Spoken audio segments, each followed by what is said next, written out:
Iran और America को लेकर परमाणु दौर की आखिरी बातचीत स्विट्जरलैंड के जिनेवा में होनी है। इसमें अमेरिका के अधिकारी भी होंगे, ईरान के अधिकारी भी होंगे। लेकिन बार बार यह बातचीत का ड्रामा क्यों किया जा रहा है? मेरा सवाल यह है और बस इतना सा ही सवाल है।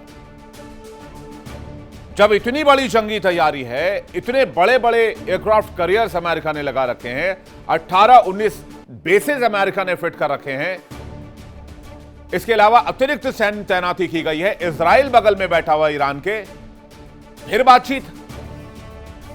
अमेरिका तो जब चाहे तब एक चुटकी में ईरान पर अटैक करके अपने लक्ष्य को हासिल कर सकता है। ऐसा ही होता है।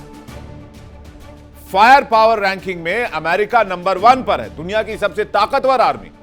ईरान 16वें नंबर पर है। फिर बातचीत की मेज क्यों सजाई जा रही है? क्या अमेरिका मिडिल ईस्ट में मैक्सिमम प्रेशर की रणनीति बनाकर वहां से पतली गली पकड़कर निकलना चाहता है कि जिससे हमला भी ना करना पड़े और अमेरिका का काम भी हो जाए? लेकिन ईरान इस बात को अच्छी तरीके से समझता है।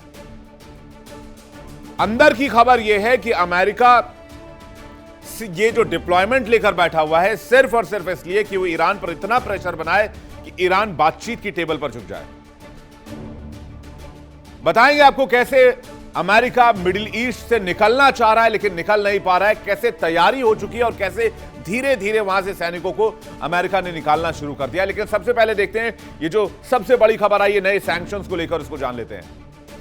इस कार्रवाई के साथ में ईरान के मिसाइल प्रोग्राम, हथियारों की खरीद फरोख्त से जुड़े 30 से ज्यादा लोग, संस्थाएं और कच्चे तेल की तस्करी करने वाले शैडो फ्लीट के टैंकर लाए गए। अब ये नया सैंक्शन क्या है? 30 से ज्यादा लोगों पर बैन लगाया अमेरिका ने।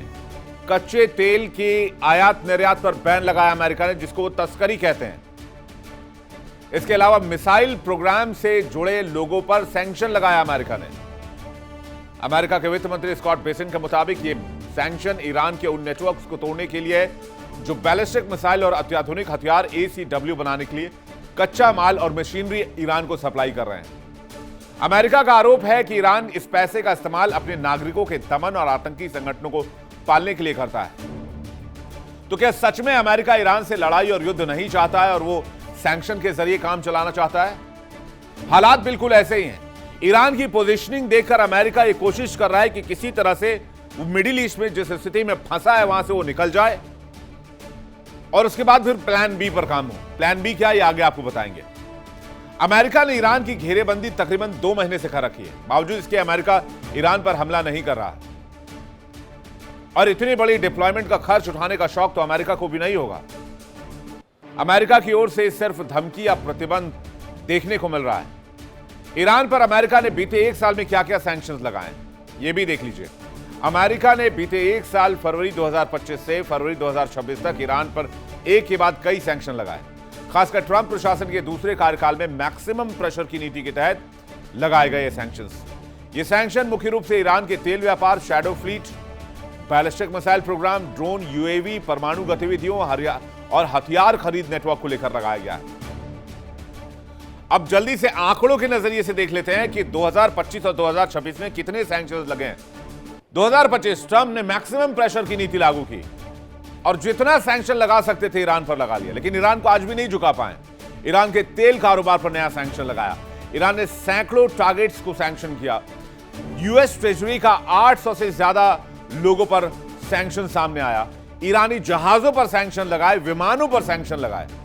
6 फरवरी 2026 अवैध तेल व्यापारियों और शैडो फ्लीट पर सैंक्शन लगाए।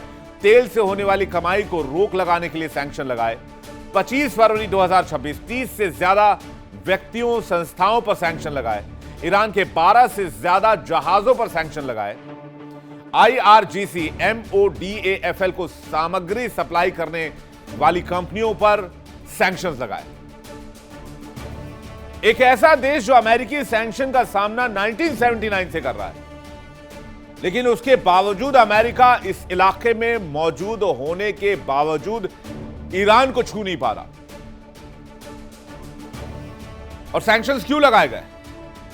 ईरान की इकोनॉमी पर प्रेशर बनाया जाए, ईरान इकोनॉमिकली चोक कर जाए, उसके परमाणु कार्यक्रम को रोका जाए, उसके प्रॉक्सी ग्रुप जैसे कि हिजबुल्लाह को फंडिंग रोका जाए, ICBM और बाकी मिसाइल टेक्नोलॉजी, ड्रोन टेक्नोलॉजी को किसी तरह से अंकुश लगाया जाए।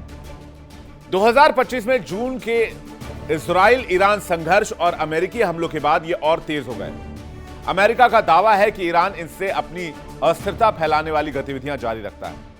ईरान इसे अनुचित मानता है और समय के साथ वो बातचीत की वकालत करता रहा है, लेकिन अमेरिका धमकी की भाषा में बात करता है और अब ईरान ने साफ कह दिया है कि धमकी की भाषा तो नहीं चलेगी। दम है तो हमला करो वरना मिडिल ईस्ट खाली करो। यह है खामेनेई की लाइन। और अमेरिका अटैक तो नहीं कर पा रहा है, लेकिन ईरान पर सैंक्शन जरूर लगा रहा है। और खबर तो यह भी है कि मिडिल ईस्ट से निकलना चाहता है अमेरिका। मिडिल ईस्ट में छटपटा रहा है, परेशान है अमेरिका। बीते 1 महीने से ज्यादा वक्त से ईरान अमेरिका में तनाव चरम पर है, लेकिन अमेरिका अटैक नहीं कर पा रहा है। अमेरिका और ईरान में बातचीत जारी है। अमेरिका कहता है कि हम बातचीत कर रहे हैं, बातचीत बहुत पॉजिटिव है। अरे भाई, बातचीत पॉजिटिव है तो फिर उस सैन्य तैयारी का क्या? USS Gerald R Ford aircraft carrier का क्या? USS Abraham Lincoln aircraft carrier का क्या? वो क्या कर रहे हैं ईरान के पास पर्शियन गल्फ में और ओमान की खाड़ी में? चलिए आपको बताते हैं अमेरिका ने किस तरह से ईरान को कहां से घेर रखा है, कहां पर शिप तैयार किए हैं। चलिए आइए देखते हैं, जल्दी से ये मैप लेकर आइए। ये देखिए, इसमें आप ये ईरान का नक्शा देख रहे हैं और जितने भी रेड आप इस वक्त ये शिप्स देख रहे हैं, ये आसपास की वो शिप्स है, वो लोकेशंस है जहां पर अमेरिका की तैनाती है। अब जरा जल्दी से देखिए, ये है USS Lincoln, USS Murphy, USS Porter Gunston Hall, USS Spruance, इसके अलावा USS Black, USS McFaul, USS Mitscher, इसके अलावा यूएसएस रूजवेल्ट और यूएसएस बकली। ये डिप्लॉयमेंट है इस पूरे इलाके में। दो आप इसमें एयरक्राफ्ट करियर नहीं देख रहे हैं। कौन से दो नहीं देख रहे हैं? वो है यूएसएस अब्राहम लिंकन और यूएसएस जेराल्ड आर फोर्ड, क्योंकि इनके लोकेशन को डिस्क्लोज नहीं किया अमेरिका ने। आप तैनाती देखिए। इसके अलावा cherry on the top, Pakistan America के साथ, कतर अमेरिका के साथ, यूनाइटेड अरब एमिरेट्स अमेरिका के साथ, ओमान अमेरिका के साथ, सऊदी अरब अमेरिका के साथ, यमन नहीं है, यमन है ईरान के साथ। इराक में मौजूदगी है अमेरिकी सैनिकों की, Syria, Jordan, Israel, Lebanon. Lebanon में फिर आपका है जो वो आपका ईरान सपोर्टेड मिलिशिया है लेबनान के अंदर, इसलिए लेबनान एक खतरा है। फिर आप टर्की ले लीजिए, टर्की नेटो सदस्य है, टर्की भी जो है वो अमेरिका के साथ काम करेगा। सीरिया, वहां पर भी अमेरिकी सैनिक है। तो इतने जबरदस्त तैनाती के बाद ऐसी क्या मजबूरी है अमेरिका की कि वो अभी भी कह रहा है आइए बातचीत करते हैं। जरा फुल स्क्रीन तस्वीर आपको हम दिखाते हैं, कहां कहां अपनी वॉरशिप्स तैनात की है अमेरिका ने। यह तस्वीर जरा फुल स्क्रीन डालकर देखते हैं और समझते हैं कि इतने जबरदस्त तैयारी के बाद, ईरान को चारों तरफ से घेरने के बाद, अमेरिका कह रहा है चलिए बातचीत करते हैं। अमेरिका कह रहा है आपके ऊपर एक और सैंक्शंस हम डालते हैं, क्योंकि अमेरिका को पता है कि अगर ईरान पर हमला किया तो ईरान पलटवार करेगा, जवाबी कार्रवाई करेगा। और ईरान की यह तैयारी जून से लेकर अभी तक जारी है, लगभग 9-10 महीने की बहुत पुख्ता तैयारी है। और अमेरिका को पता है कि वो अपने एयरबेस, वो अपने एयरक्राफ्ट करियर, वो अपनी आर्मी को यहां पर सेफ नहीं रख पाएंगे और इससे अमेरिका को बड़ा नुकसान हो सकता है। यह बात वहां के सैन्य अधिकारी भी कह रहे हैं, वहां के रक्षा सचिव भी कह रहे हैं। डैन केन ने कहा कि अमेरिका अगर इस युद्ध में जाता है तो बहुत नुकसान हो सकता है और बहुत लंबे समय तक ये जंग लड़नी पड़ सकती है अमेरिका को। इसके अलावा ईरान के पीछे रूस और चीन भी है। रूस और चीन लगातार घातक और मारक हथियार ईरान को प्रोवाइड करा रहे हैं, लगातार डिफेंस डील कर रहे हैं। अभी रशिया और ईरान ने साथ में मिलकर नेवी एक्सरसाइज भी की। अगर यहां पर जंग भड़की तो मिडिल ईस्ट को अकेले ईरान फूंक देगा, क्योंकि इतना फायर पावर उसके पास है और यहां अमेरिकी सैनिक खतरे में पड़ सकते हैं। और अगर ऐसा हुआ तो डोनाल्ड ट्रंप की ना साख बचेगी और ना ही नाक बचेगी। अमेरिका अपनी इज्जत नहीं बचा पाएगा, उसे अपनी इज्जत बचानी मुश्किल हो जाएगी। अमेरिका हाल में ही टैरिफ का खेल खेलते हुए कई देशों से दुश्मनी मोल ले चुका है। ऐसे में कई देश ईरान के साथ आ सकते हैं, जिससे अमेरिका को नुकसान होगा। जैसे कि खास करके मिडिल ईस्ट के देश। मिडिल ईस्ट के देशों ने कहा कि अब आप ईरान पर हमला करना चाहते हैं, लेकिन हम आपको अपनी जमीन नहीं देंगे। आप अपने इजराइल से हमला कीजिए, आप हवाई रूट लीजिए, लेकिन हम आपको ना अपनी जमीन देंगे, ना हम आपको अपना आसमान देंगे। यानी किसी भी मिडिल ईस्ट कंट्री के आसमान का या जमीन का इस्तेमाल ईरान पर हमला करने के लिए नहीं दिया जाएगा। ईरान के साथ प्रत्यक्ष और अप्रत्यक्ष रूप से रूस और चीन दोनों हैं। यह भी अमेरिका के लिए बहुत बड़ी मुश्किल है, और इसलिए अब अमेरिका क्या कर रहा है? अमेरिका धीरे धीरे मिडिल ईस्ट में जो जमावड़ा लेकर बैठा हुआ था उसको कम कर रहा है। मिडिल ईस्ट में अमेरिका की धमक खत्म हो गई है। चलिए आपको बताते हैं मिडिल ईस्ट में अमेरिका की धमक कहां थी, एयर बेसिस कहां थे। मिडिल ईस्ट में अमेरिका की सैन्य धमक, मिलिट्री प्रेजेंस और बिल्डअप मुख्य रूप से ईरान के खिलाफ दबाव बनाने के लिए ईरान के चारों तरफ है। खास करके 2026 में ट्रंप के मैक्सिमम प्रेशर के तहत फरवरी 2026 तक अमेरिका ने क्षेत्र में सबसे बड़ा मिलिट्री बिल्डअप किया, जिसमें 2 aircraft carrier strike groups, USS Abraham Lincoln, USS Gerald R Ford, दर्जनों वॉरशिप्स, 150 से ज्यादा fighter jet, F-22, F-35, F-15E fighter jet और 30 से 50 हजार अमेरिकी सैनिकों की डिप्लॉयमेंट की। और ये डिप्लॉयमेंट मुख्य रूप से पर्शियन गल्फ, अरेबियन सी, रेड सी और ईरान के आसपास रहे, जहां अमेरिका ईरान के न्यूक्लियर प्रोग्राम और मिसाइलों और प्रॉक्सी ग्रुप्स पर प्रेशर बनाता रहा है। मिडिल ईस्ट में कहां कहां यूएस इस वक्त मौजूद है और कहां उसे सबसे ज्यादा तकलीफ है, यह मैप हालांकि थोड़ा सा देखने में आपको लग रहा हो, थोड़ा क्लटर्ड लग रहा हो, लेकिन आप समझिए कि ईरान के आसपास की जो स्थिति है, इतने अमेरिकी फ्लैग हैं जिसको काउंट करना भी मुश्किल है। कतर का अल उदैद बेस सबसे बड़ा अमेरिकी बेस है, लेकिन खबर यह है कि यहां से अमेरिकी सैनिकों की संख्या कम की गई है और अमेरिकी सैन्य साजो सामान भी घटाए गए हैं, क्योंकि ईरान के ठीक बगल में, और फिर ईरान यहां से कुछ भी कर सकता है। इसके अलावा Bahrain naval base, Persian gulf में नौसेना का मुख्य केंद्र, कुवैत में अली अल एयरबेस, इराक सीरिया के लिए स्ट्रेटेजिक पॉइंट है, यूएई का अल धफरा एयरबेस, जॉर्डन में मुआफिक साल्टी एयरबेस, यहां बड़ी संख्या में F-35 और F-15E की तैनाती है, सऊदी अरब में प्रिंस सुल्तान एयरबेस, इराक में अल असद एयरबेस, सीरिया में अल तनफ एयरबेस, इजराइल में अलग से एयरबेस है। इजराइल तो पूरा का पूरा देश ही अमेरिका के कंट्रोल में है। यानी इस सिचुएशन के बाद अमेरिका कह रहा है चलिए बातचीत करते हैं, और इतनी तैनाती के बावजूद अमेरिका को लग रहा है कि मिडिल ईस्ट में फंस चुका है। अमेरिका यहां से निकलना चाहता है, हजारों की संख्या में सैनिकों की मौजूदगी के बावजूद, सैकड़ों की संख्या में फाइटर जेट्स के बावजूद, दर्जनों की संख्या में डिस्ट्रॉयर के बावजूद अमेरिकी सरकार सैन्य स्थिति कम कर रही है, घटा रही है। अमेरिका ने कई जगहों से हाल के समय में सेना और रक्षा सामग्री को कम करने का फैसला किया है, जिसे मिडिल ईस्ट में अमेरिका के बैकफुट पर होने की जानकारी मिलती है। अमेरिका ने बीते कुछ महीनों में, खासकर 2025-26 में ट्रंप प्रशासन के दूसरे कार्यकाल में मिडिल ईस्ट से सैनिकों की वापसी शुरू कर दी है, स्पेशली जब यह बिल्डअप हुआ अमेरिका और ईरान के बीच का। ईरान के खिलाफ बहुत बड़ी तैयारी चल रही थी, उस दरमियान सैनिकों की संख्या कम करना यह क्या संकेत देता है?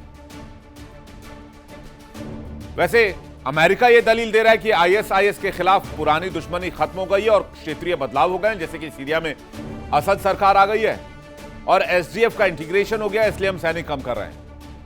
लेकिन सैनिक हटाए कहां से गए? जब ईरान पर एक्शन लेना है और उस वक्त में सैनिकों की संख्या में कमी करना है, क्या मैसेज देता है? सबसे पहले देखिए आप, सीरिया सबसे बड़ा बदलाव, हाल में 1000 से ज्यादा सैनिक हटाए गए, और ये सैनिक तब हटाए गए जब ईरान अमेरिका तनाव चरम पर है। अल तनफ एयरबेस में सीरियन फोर्सेस को सौंप दिया गया। अल शदादी और कसरक बेस से निकासी शुरू कर दी अमेरिकी सैनिकों। दावा किया गया कि आईएसआईएस के खात्मे के बाद यूएस सैनिक हटाए जा रहे हैं। अब इराक आ जाइए, 2025 में जब पूरी तरह से फोर्सेस हटा लिए गए, बगदाद नियंत्रित क्षेत्र से फोर्सेस हटाए गए, कुर्दिस्तान क्षेत्र में कुछ जगहों पर अमेरिकी सेना है। सितंबर 2026 तक अमेरिका इस इलाके से पूरी तरीके से विड्रॉ कर लेगा। अफगानिस्तान से यूएस जा चुका, आपको पता होगा 2021 में ही विड्रॉल हो चुका है। इसके अलावा कतर और बहरीन दो ऐसे सैन्य बेस हैं जहां से अमेरिकी सैनिकों की संख्या घटाई गई है। यह विड्रॉल ईरान के खिलाफ दबाव बढ़ा नहीं रहा है, ईरान पर दबाव कम कर रहा है। इसलिए ईरान और ज्यादा चौड़े में आकर कह रहा है कि दम है तो हमला करो। फरवरी 2026 में अमेरिका ने मिडिल ईस्ट में सबसे बड़ा बिल्डअप किया। यह बदलाव ट्रंप की अमेरिका फर्स्ट नीति का हिस्सा रही। तो क्या अमेरिका अब अपनी मिलिट्री मिडिल ईस्ट से निकालना चाहता है? क्या ईरान से जंग नहीं चाहता है अमेरिका? इसलिए क्या बातचीत की टेबल पर अमेरिका ईरान को बार बार बुला रहा है? यही ईरान वाले सिचुएशन में भी हो रहा है। ईरान के पास जो सैन्य तैनाती है वो हट जाएगी और अमेरिका ईरान पर सैंक्शंस लगाता रहेगा जिससे ईरान सिर ना उठा सके। लेकिन मिलिट्री हमला करने से पहले अमेरिका 100 बार सोच रहा है, क्योंकि एक बार हमला शुरू किया तो उसके बाद सोचने का कोई मौका नहीं रह जाएगा और तनाव बरकरार है। अमेरिकी नौसैनिक अरब सागर में मौजूद हैं और इस बीच दोनों देशों के बीच परमाणु समझौते पर बातचीत भी जारी है।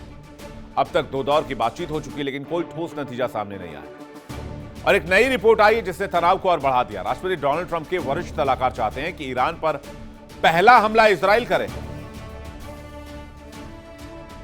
और यह बात स्टीव विटकॉफ ने भी कही है और जेडी वांस ने भी कही है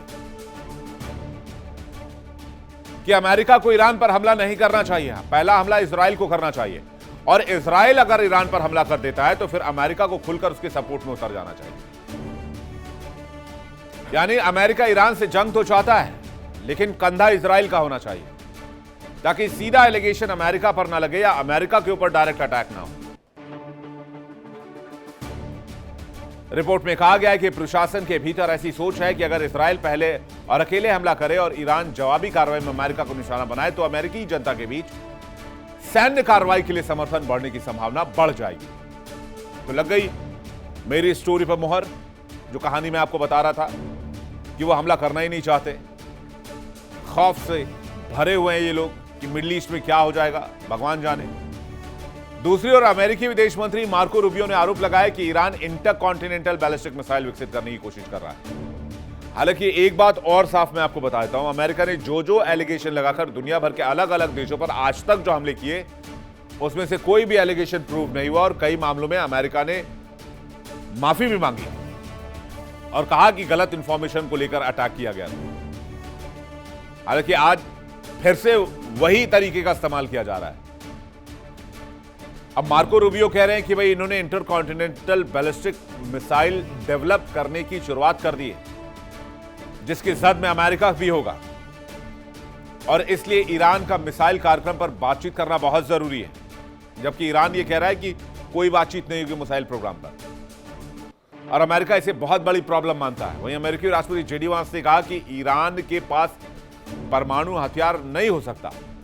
चलिए क्या कुछ कहा है जेडी वांस ने, आपको सुनवा देते हैं। In order to continue to try to strike the best deal possible for the American people. But the principle is very simple. Iran cannot have a nuclear weapon. If they try to rebuild a nuclear weapon, that causes problems for us. And in fact, we've seen evidence that they have tried to do exactly that. So the president sending those negotiators to try to address that problem, as the president has said repeatedly, he wants to address that problem diplomatically, but of course the president has other options as well. On what we need to see from Governor Walz, I'll say something about that briefly and then turn it over to Dr. Oz. Look, it's actually pretty simple. What we want to see from the governor of Minnesota. अमेरिकी खुफिया report से मामला निकलकर सामने आया उससे तो साफ पता चलता है कि अमेरिका ईरान पर हमला नहीं करना चाहता है, बल्कि अमेरिका यह चाहता है कि इजराइल हमला कर दे तो हम सपोर्ट कर दे, लेकिन हम अटैक नहीं करेंगे। तो आखिर अमेरिका के डर के पीछे की वजह क्या है? अमेरिका के डर के पीछे की वजह है ईरान के टैक्टिकल वेपन्स, ईरान के वो हथियार जो अमेरिका को मिडिल ईस्ट में बहुत बड़ा नुकसान दे सकते हैं, एक ऐसा डेंट दे सकते हैं जिससे अमेरिका लंबे समय तक भरपाई ना कर पाए और अमेरिका की जो इकोनॉमी है वो आज की तारीख में इतने बड़े डेंट का प्रेशर लेने के लिए तैयार नहीं है। और इसलिए लड़ाई अब अमेरिका वर्सेस ईरान नहीं, इजराइल वर्सेस ईरान हो सकती है। हालांकि अमेरिका उधर जिनेवा में बातचीत की कोशिश भी लगातार चला रहा है। देखना होगा कि क्या बातचीत की टेबल पर कोई हल निकलकर सामने आता है। देखना यह भी होगा कि मिडिल ईस्ट से निकलने की कोशिश में अमेरिका कितना कामयाब हो पाता है। और देखना यह भी होगा कि अमेरिका की जो स्ट्रेटेजी है कि इजराइल ईरान पर अटैक कर दे, बाद में वो पीछे से सपोर्ट करेंगे। ये कहीं वैसा ना हो जाए कि अमेरिका ने ईरान के लोगों से कहा था कि आप प्रोटेस्ट करो खामनेई सरकार के खिलाफ, हम इधर से मदद भेज रहे हैं। डोनाल्ड ट्रंप के इस वायदे के चक्कर में ईरान में हजारों लोग मारे गए। देखिए इंडिया डेली 24/7 अब आपके स्मार्ट टीवी पर। इंडिया डेली मौजूद है सभी डिजिटल प्लेटफॉर्म पर लाइव और लगातार। इंडिया डेली 24/7 हर दिन राष्ट्र को समर्पित।